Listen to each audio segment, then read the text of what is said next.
It's time for the long-awaited interview with my teacher in all things energy healing, esoteric acupuncture, and Chinese medicine, Dr. Adamson. Dr. A has been a practicing physician in Chinese medicine for over 2 decades, and he is a professor at the Florida College of Integrative Medicine, the school where I go to. His true passion lies in energy healing called medical qigong and esoteric acupuncture, and his soul's purpose truly is to teach these disciplines to the next generation of healers. Highlights from this episode: how he went from engineer to an acupuncturist to an energy healer, what the past 2 decades as a healer, as a practitioner of esoteric, particularly esoteric acupuncture, what that's been like for him. He shares a couple of fun stories, how a unique connection with the weather opened him up to energy in the first place, and what Qigong is and how it can enable you to heal yourself and enhance your life force energy. If you feel called to work with Dr. Adamson, you can find his information in the show notes, and he does go over details on that at the end of the episode.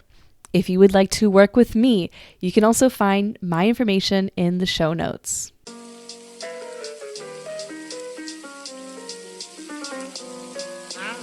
You are listening to the School of Whispers podcast. I'm your host, Stephanie, and this is my space to get real, open, and weird about my life experiences as a psychic, medium, energy healer, and student of Chinese medicine.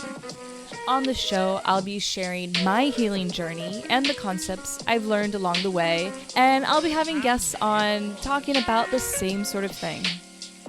I am so happy you're here, and I hope this show leaves you feeling inspired and empowered to learn how to listen to the whispers of your own body and spirit. Let's get into the show.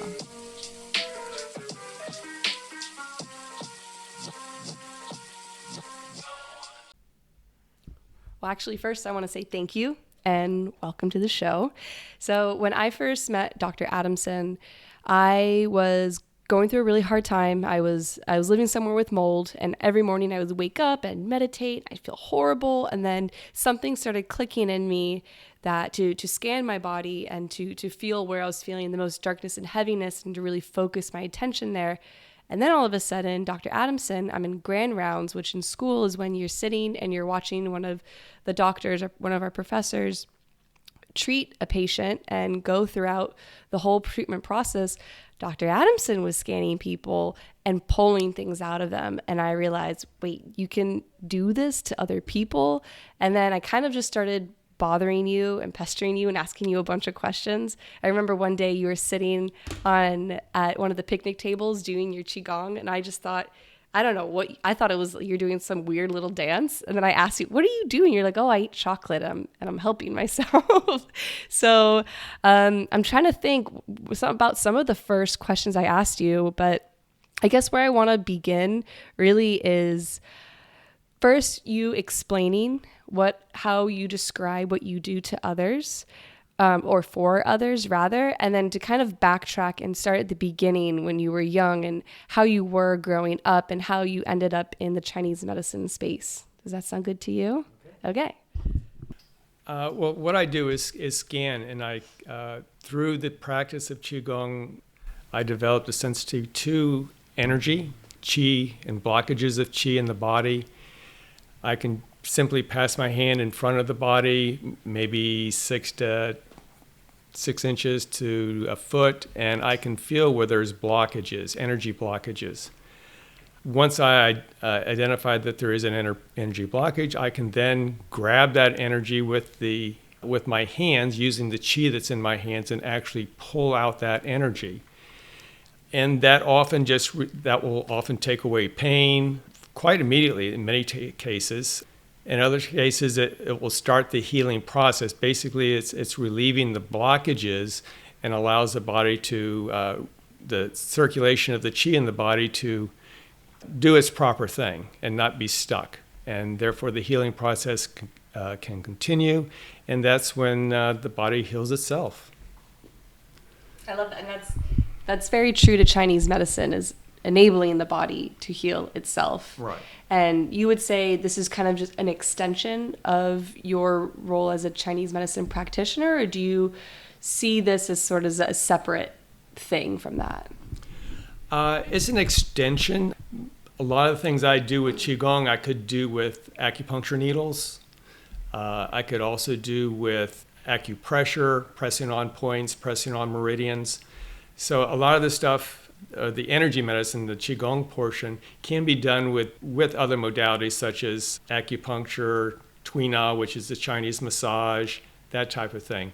But there's some things that tend to work better with the Qigong than some of the other forms, like treating stuck emotions in the body. When there's a traumatic event, both emotionally and physically, those emotions can get stuck into the muscles and fascia of the body, and they can be hard to be released, and they can cause the body not to repair properly. So you can have chronic aches related to a trauma that happened, many years ago. Mm-hmm. And with the Qigong, you can help pull that out and get things restarted, the healing process starting properly. So this is not something that you were born into. It's not something you started in your 20s. You had a completely different life beforehand. So can you share what you were like as a kid? Were you always sensitive to energy? I really wasn't sensitive to energy growing up. Growing up, I actually was very sick initially. I mean, I had a lot of allergies, had respiratory issues, asthma, things like that, and really didn't grow out of that or get out of that until about 9th grade. At that time, I learned about yoga. And when doing yoga, my health changed greatly. And that kind of gave me the idea that what we do, how we think, how we treat our body can promote health beyond what medicine can do. From there, I started meditating. There would be some cases where I would have some kind of spontaneous psychic experiences, like knowing something's going to happen or being able to influence things. I read in a book about a person talking about making clouds disappear and or cloud bursting. And one day when I was in high school, I was laying outside, probably sunning myself. There were some clouds drifting across, and I just focused on one, and after about 5 minutes, it disappeared. So I chose another one. Again, it disappeared after about 5 minutes or so. And I spent the next half hour just doing that and kind of in awe of this ability, which I never knew I had. This isn't the first time you've affected the weather, this isn't the only time that you've affected the weather. Remember your graduation ceremony? Right. Well, that was before the graduation, but my high school graduation ceremony, it was raining. It was an outside ceremony because we had a large class, graduated in a class of 800. And so it was held outside in a big field, football field. And it was raining up till that. I just asked the spirits can we get a break?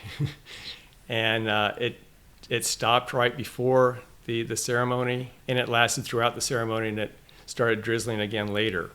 Another time, teaching at the School of Acupuncture, we had an outdoor ceremony, and it was also raining. This was in the morning, and it was outside. It was nice drizzle it was getting everything wet. And I just asked the spirits or guardians of the weather to give us a break for an hour or so until we do our ceremony, and then that can rain again. I thanked it for bringing the rain, and I just wanted a break so that we could do the ceremony. And it stopped raining about 5 minutes before the scheduled time for the ceremony. We had time to clean off the chairs that were all wet. And then approximately 10 minutes after the ceremony, which lasted about an hour, it started raining again. Something that I'm catching when hearing you say that, and it's made me think of you as a teacher. It's been really important for me is how simple you work. Some people, they use a lot of tools and a lot of things to help make it happen or whatever, but you've always kind of moved me more towards the simplicity of just the power of belief. Did you always believe in your ability so easily with all of this? Not really. I'm trying to remember when that started. It's actually only the last few years that I've started relying more on my basically help from the outside, spirit guides and so forth, as opposed to trying to force energy movement and that's kind of thing. Yeah, initially when I was doing a lot of energy medicine, I relied on just my own energy to pull things out or to scan with.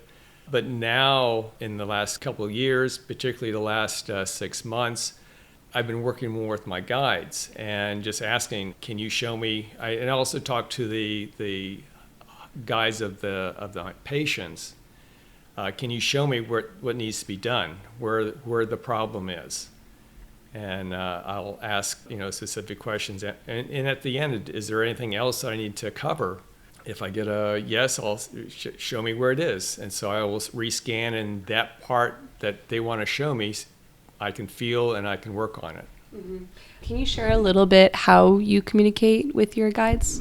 I use muscle testing, basically using my fingers to have a resistance and just ask yes or no questions. If for a yes answer, I get a strong reaction with my fingers, and I can't break an O-ring or thumb index finger link. If it goes weak, that's a no for me. And so I just get yes or no questions, and it's just answering asking those types of questions. Sometimes I don't know if it's internally or if it's guided from higher up, but I get an idea of what to ask, but I'm not clear where that's coming from always. Mm-hmm. Right. Okay, so to continue to paint the picture that is you, so well, actually, did your family think you were kind of weird by meditating and doing yoga and stuff? I'm just curious about that. They were different. I mean, they saw me as different, but they realized, I grew up in the 60s and early 70s through high school, so that was a time of drug culture, and I wasn't doing drugs, so at least I wasn't doing that. So it was kind of okay, he's kind of weird, but he's not doing drugs. Gotcha. Cool. Okay, so then you became an engineer. Yes. And tell us the story about how that whole chapter of your life concluded. I was an engineer for 14 years. The company, the last company I worked for, finally it was bought out several times during the time I worked there. I worked at that company for 12 years, and during that time, I think we were owned by 6 different corporations. And when the last company bought us, they had layoffs, and I got cut off I think it was the second layoff that they had. And I was out. So I started looking for another engineering job. But prior to that, I was kind of getting burned out as an engineer. So I was looking at other things. I took a non-licensed course, but a course in massage therapy. I took a couple of courses, a licensing course in hypnosis. So I was looking at other things. I also worked on my bachelor's degree in psychology. So I was looking at different directions and not sure exactly where I was going to go. But after I got laid off, a friend told me about the school. And so I checked it out and said, yeah, this is what I want to do. Prior to that, when I was still an engineer, about 3 years prior to getting laid off, I had injured my back and had sciatic pain down my leg for about a year and a half. During that year and a half time, I went through various doctors, muscle relaxers, painkillers, did a series of epidural steroid injections, and nothing gave me lasting relief. And after going through all of the Western routine, I was kind of giving up on that. I heard a little bit about acupuncture at the time. This had been late 80s. And I went to this acupuncturist, and after 6 or 8 visits, the sciatic pain was gone. And I had had that for a year and a half. Being an engineer, I wanted to find out how this worked, because needles with toxic drugs weren't helping, but these needles without anything on them cured my back pain. And I got some books on acupressure, worked on friends and things like that. And I saw many cases, pain go away, other conditions go away. And it just interested me. And then when I got laid off, that's when a friend told me that there was a school in Orlando that just opened up. I checked it out and said, yeah, this is really neat. And I'd be in control of my own job as opposed to working for somebody. So I said, yeah, this is what I want to do. As an engineer, I realize, I know that something that's really great that you bring to the table is you're not, and I don't think I'm very woo-woo. I think when people meet me, I'm more down to earth. But there are like a lot of healers, and maybe I do come off this way, that people come off as like super hippie or out of it, and it's hard to meet with somebody, especially when you're new to all of this, who's got it down to earth, who's got it simplified, and who understands it from a structural sort of scientific level. So you're really great at that. You help really validate all of it, all the spiritual into the physical. So as an engineer, what were things that helped you sort of reconcile working with energy in the way that you do now? Because there are so many things. How many times have we been in a group Golden Needle where there's things that you just can't explain? So how did you help yourself understand energy and then reconcile with like, oh, this is my life now? Where to begin on that one? My energy gift or energy development gave me the ability to feel. And the more I've done work, the more I can feel. Initially, I could just feel where there was blockages in the body. Later on, I could feel when there was emotional blockages as opposed to a physical blockage. So somebody has a arthritis in the knee, for example, they're going to have this cloud of energy or the stuck energy around the knee.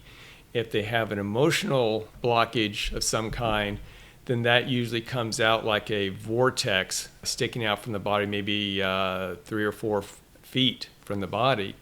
And later on, I originally started being able to do muscle testing and asking, is this emotion related to grief? Is it related to hatred? Going through different emotions to try to narrow it down. And that would help me in releasing that, knowing what that emotion was. So it was just a matter of slowly developing the skills that I had and refining them. So at one point, I could just feel where blockages are to be able to identify physical blockage from an emotional blockage, then taking an emotional blockage and further refining, understanding that to what the exact emotion was. And most of that was through muscle testing and so forth. Later on, I was able, about 5 or 6 years ago, I found out kind of by accident that I could actually scan a list of emotions while I was scanning the body with one hand and find an emotional blockage, and then scan a list of emotions with my other hand and find where there was a kind of similar vibration. And I could identify what the emotion was. And sometimes when I told the patient, oh, you're suffering from, I feel guilt here or something, or I feel shame here, they say, oh yeah, I such and such happened, and it would just coincide with that emotion. So once they knew that, it made it much easier for me to remove that because they could finally release it. Did Qigong come before or after your feeling sensitivity developed? I think my first sensitivity developed after taking Reiki. I got attunement for Reiki 1 and then Reiki 2 just prior to going into acupuncture. With that, I was able to feel very minor blockages, I should say, if somebody had pain, I could feel basically where the pain was. I couldn't tell you anything more about it than that, but I could say, oh, your pain is located here. But it wasn't until I started doing Qigong that my sensitivity started to increase and I could get more out of it. But Would you? I just had to Google Qigong just because, like, some people are probably hearing this and going, what about Tai Chi or karate? Like, all these things. It's a martial art, correct? Qigong is a big umbrella of exercises that work on qi. I mean, the definition Qigong means qi, which is the vital energy or prana of the Vedic systems, that it's the vital energy of the body. And Gong just means practice, so Qigong just means energy practice. But it covers a wide range. There's Qigong that's used for spiritual development. There's Qigong that's used for martial arts. There's Qigong used for medical uses. What I've studied is the medical Qigong, and that can be further broken down to Qigong practices which help your own body to open up the meridians and get the energy flowing through the body correctly. To also, and the other part of medical Qigong is the external Qigong, where you're working on somebody else, not yourself, but working on somebody else, to the point where you can, like I do, scan the patient, identify where problems are, and then remove them. Okay. And while we are on the subject of the Qigong, because I eventually want to transition more into the esoteric acupuncture protocols, but what are some, if anyone's listening to this and is there, something in them's really perked up, they're really interested, but they're like, chi, how do I connect with my chi? What is some advice you could give them to help somebody connect with their chi, but also to further enhance their chi, whether that is a specific kind of Qigong practice that you remember, or a book, or anything that you've done on your journey? There are literally tens of thousands of Qigong forms out there. And if you go onto YouTube, you can find many of them demonstrated where you can follow them. And if you just pick any of them, pick any one and practice it, after a while you'll start feeling chi and start noticing changes in yourself. Sometimes you'll notice, oh, my knee doesn't hurt as much as it did a couple of weeks ago, or my elbow pain has gone away. That happens very often when you start opening up the meridians. A lot of the meridian, or a lot of the Qigong forms, what they're doing is opening up the meridians, stretching the meridians, which allow the chi to move properly, and then the body can heal itself. I mean, I would just say pick any form that you try or that you see on the internet. Do a couple of them. The ones that I do, I've learned probably a half a dozen different forms over the years, or maybe a dozen probably. I studied some when I went to China back in 1996. I went on a study trip there where we worked in one of the Chinese hospitals, and it was noted for its Qigong medicine. So we learned some different forms there.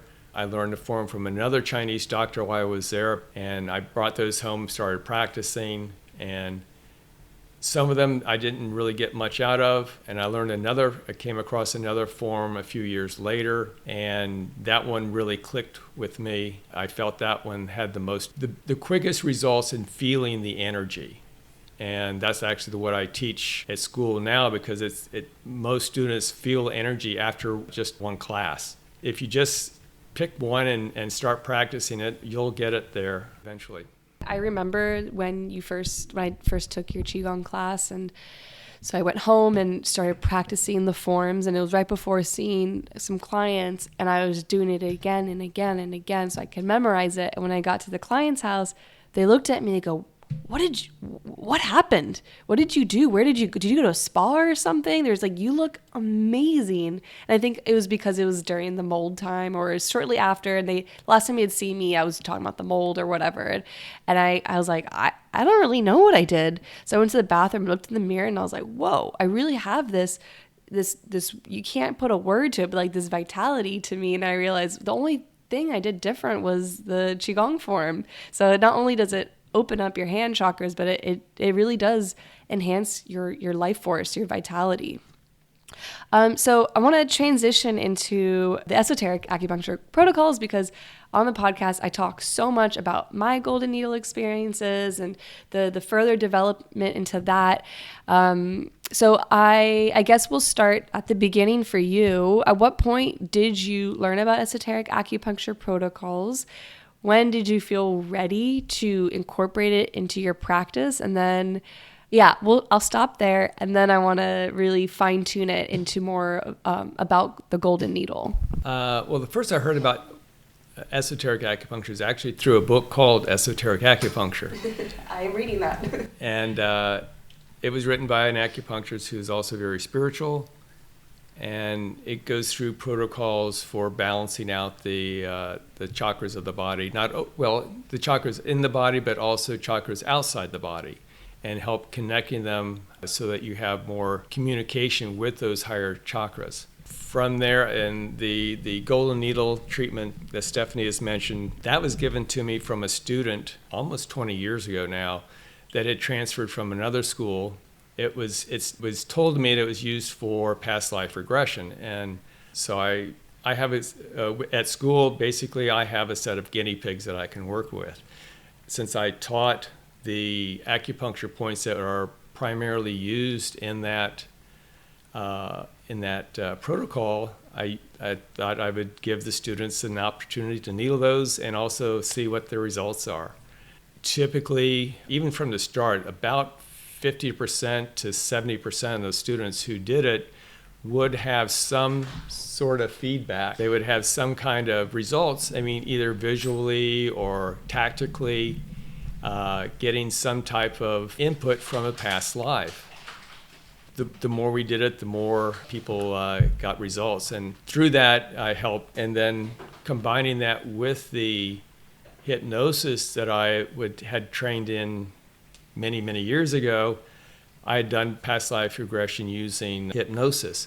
So with that, I knew basically what was going on, that when you do the needles, it's very similar to doing an induction, a hypnosis induction, but a hypnosis induction to get to the state required for past life regression typically takes 30 minutes or so. With the acupuncture golden needle treatment, is almost within 5 minutes, oftentimes less than that. After you put the last needle in, the patient is in that same level of trance state that allows those past lives to come up. One of my questions I wrote down was hypnosis versus golden needle, so you answered that one for me. And what are some, you realize, what are like some qualifiers to really ensure that somebody has a potent experience? The people that have the best experience are ones that are open to it. If you come in not believing you ever had a past life, or you come in doubting that possibility, it's less likely you're going to have something. You're going to get any results. You're not going to see anything. You're not going to feel anything. But if you come in open-minded, people who meditate are going to typically have a better response because they're used to being quiet, and often they've done the emotional work to allow themselves to do this. You mentioned earlier the chakras outside of the body. I don't know if I remember reading that in the book. Can you share about that? In the Esoteric Acupuncture book, he talks about chakras above the head. With some of the protocols, you help anchor those to the body so that you have better connection with them. Have you used any of those protocols that are in his textbook, the Esoteric textbook, on anyone yet? I've used a few of them for treating individual chakra problems. Like one of my patients was a singer, professional singer, rock singer, and anytime he would have a emotional issue with his significant other, it would clog up his throat chakra and he couldn't sing. So I would often do the throat chakra protocol to help open that up and release the trapped emotions that were there. We've talked briefly about it, but I don't know if I remember doing the Tree of Life protocol. You have done it, right? I have done it. It's been a long time since I've done it, though. So. Do you remember what happened at all? We got to do it one day. Yeah, we'll have to do it. I don't remember. I just remember you could feel energy moving up and down the body. Because it basically, there's points from the top of the head down to the tip of your tailbone, total of, I think there's 31 or 33 needles total. So there's a lot of acupuncture needles in the body. Like I said, from head to the tip of your spine. So it's basically mapping out the tree of life on your back. So all of this being said, would you mind sharing a few, I guess, pivotal treatment moments that helped you really, that come to mind, that helped you really realize, oh, this is real, and really further push you to dedicating your life to this work?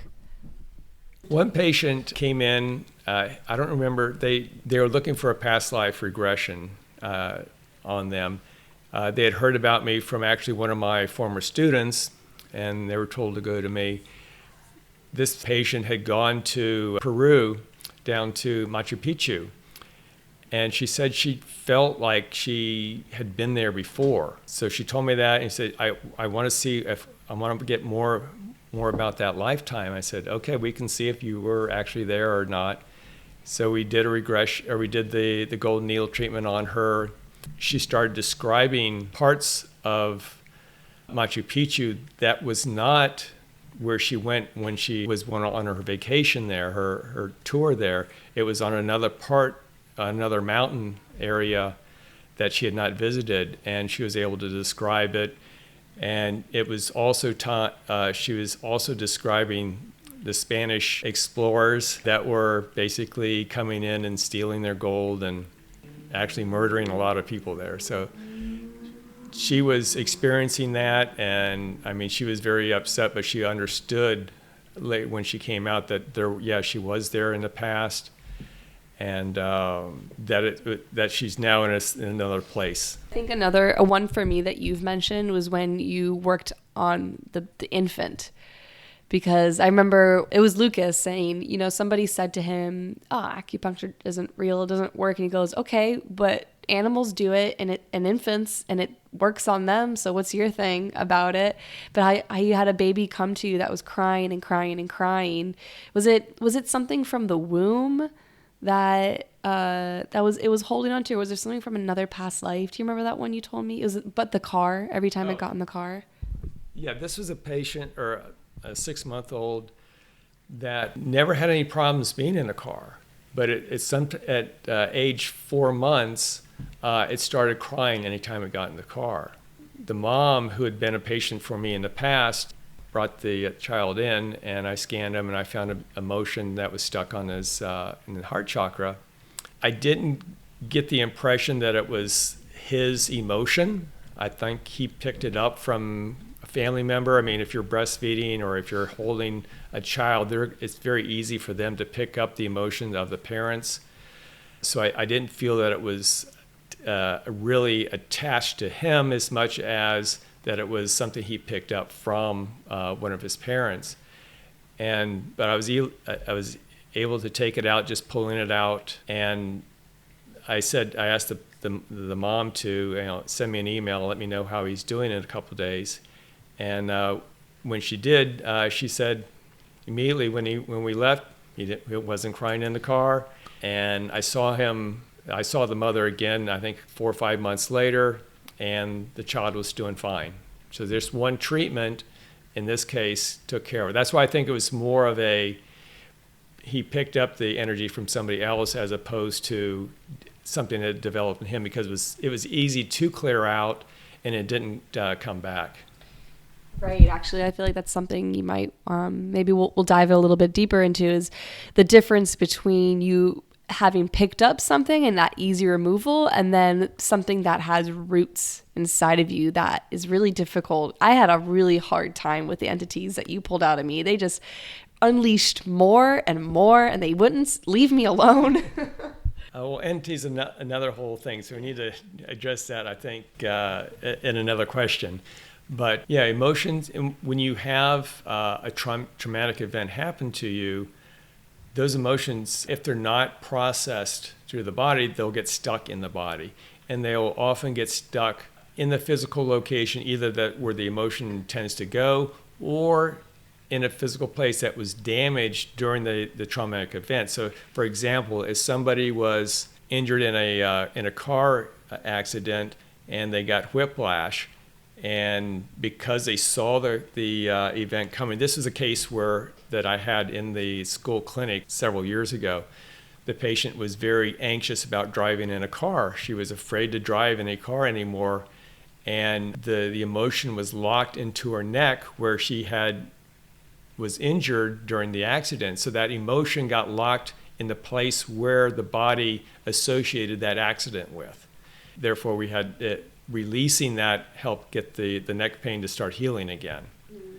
But the emotion will get stuck typically when there is a traumatic event happening that there's some emotional component to.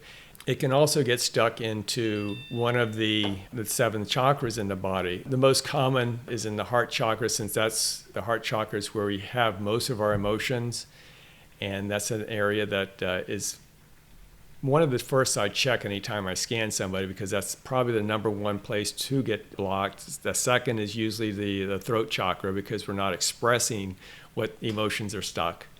So those are the 2 most common chakras, but any chakra can be blocked. Students who study a lot, they can get their head blocked, either their third eye or the 6th chakra blocked, and they'll get this big cloud of dense energy around the head that once you clear it out, they can think better, think more clearly.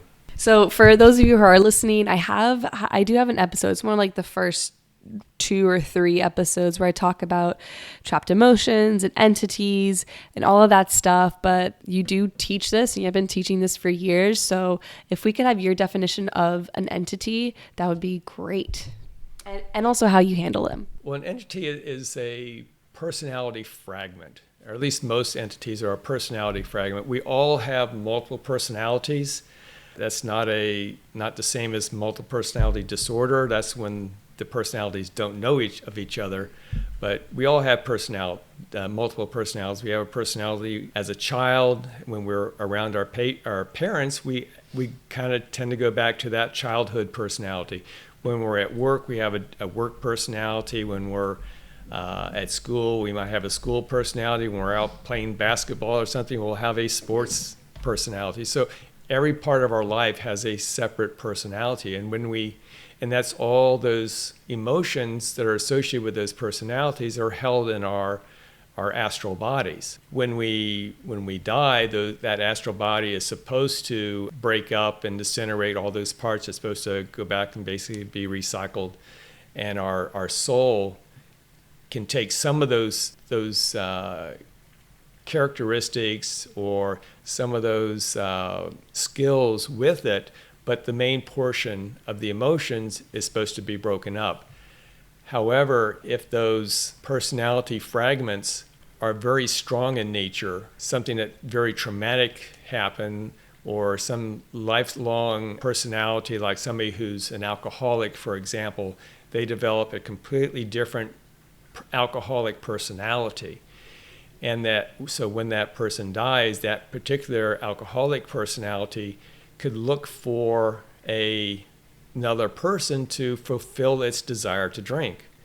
And so it's not going to go to a Buddhist temple to look for somebody, because there's not a lot of alcoholics or people that drink in a Buddhist temple. But if they go down to the local bar, they could probably find a half a dozen that they could attach to and encourage them to imbibe more.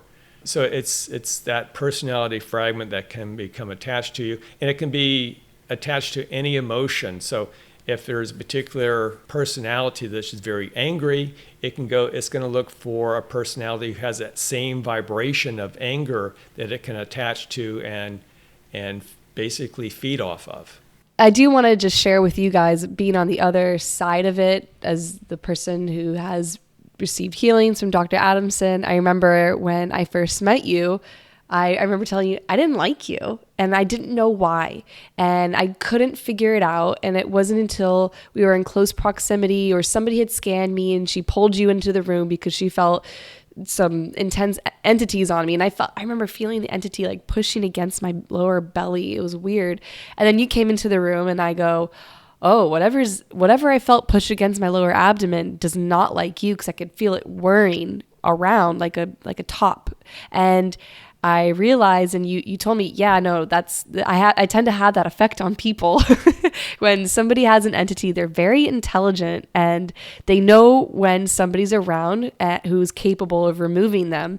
So they will do what they can to push you away from, I guess, receiving that healing. I remember feeling so anxious every time I was having a huge entity removal from you. Yeah, the entities, like I said, they're basically parasites that feed off your energy or your negative emotions, and they like it there. I mean, it's just like any parasite; they like their home, their new home, I should say, and they want to stay there. They want to continue feeding. And if they see that there's somebody who's going to try to remove them or is capable of removing them, then they put up a fight and try to separate you from that person. I've had several students in the same situation that initially they felt a negativity about me, but it was really the negativity that their entity was having with me. When we removed the entity, they changed completely. Yeah. Yeah, I can attest that. I don't dislike being around Dr. Adamson anymore. We hang out a lot. So because you're in this unique position where you're kind of here in the advent a lot of this healing in the Western world, you practice it, you teach it, you've passed graduated so many students. I was wondering over the years what you've observed to be and what you like to teach your students to be qualities of a good, effective healer. The best qualities, I think, is one is wanting to heal others, having the heart compassion to heal others. And also that has to do with healing themselves, because if they don't heal themselves, they're not open enough energetically to actually heal other people. One of the benefits of Qigong, when you're doing it, you're actually clearing out blockages in yourself so that you are more able to control the qi that's in your own body, but also you're able to use that qi to heal others with. So if you don't open yourself up, you don't do the emotional soul clearing work that opens up yourself, then you can't get more energy through you.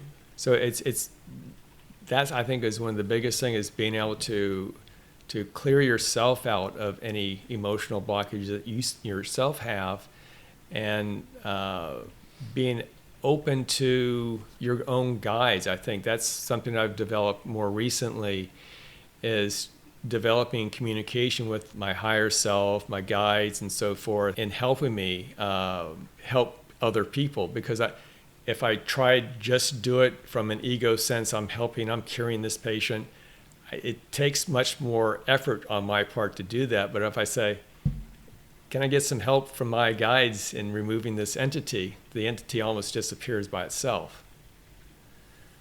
So I think working with your entity, or working with your guides, spirit guides, and so forth, is I think is fundamental in doing energy work, as well as clearing out your own blockages. In other words, do the work. So there are a couple of flash questions that I ask people on the podcast. So I know you're not the biggest foodie, but it's a question I ask everyone.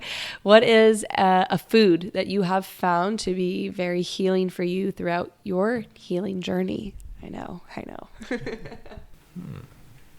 That's a tough one. I really don't. Give me an herb. I mean, I can give you formulas, but I can't think of any any particular food. I mean, I think with food, as long as the more natural it is, the better. So the less garbage you're putting in, and the less blockage you're putting into your body. So I think the more natural foods, vegetables, and so forth. You don't want fried foods and things like that. They tend to, I mean, it's more the reaction. If I eat fried foods, which I don't anymore, but that used to, I just feel so clogged up after eating that I just felt sluggish for several days afterwards. But eating vegetables, eating rice, eating normal daily food, as long as it's not heavily processed, I think is the best way to go. I recently heard somebody in a podcast, he was saying how he could separate foods from 3 different categories. There's whole foods, there's a mixture of whole with chemicals, and then there's all chemicals, and really just stay away from the chemical one. Yeah. My last question, and you can answer this as in depth as you feel comfortable with, and I think it's actually so appropriate considering what you recently have been moving through, but what is a darkness that you have either found yourself on the other side of or currently are moving through? Darkness. It's in working with Steph maybe a month or 2 ago. I don't remember exact time frame now.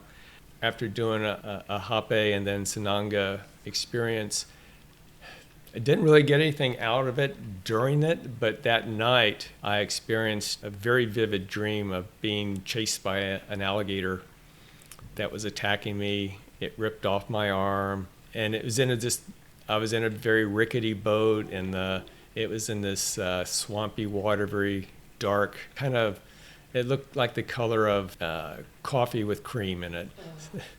And it was just very, very opaque. You couldn't see, below the surface at all. You could only see the alligator when it was at the top. But afterwards, I started asking my guides, what does this mean? And what it turned out, or what came to me, was that it was related to my shadow self, the dark things within you that stay hidden and suppress your true self.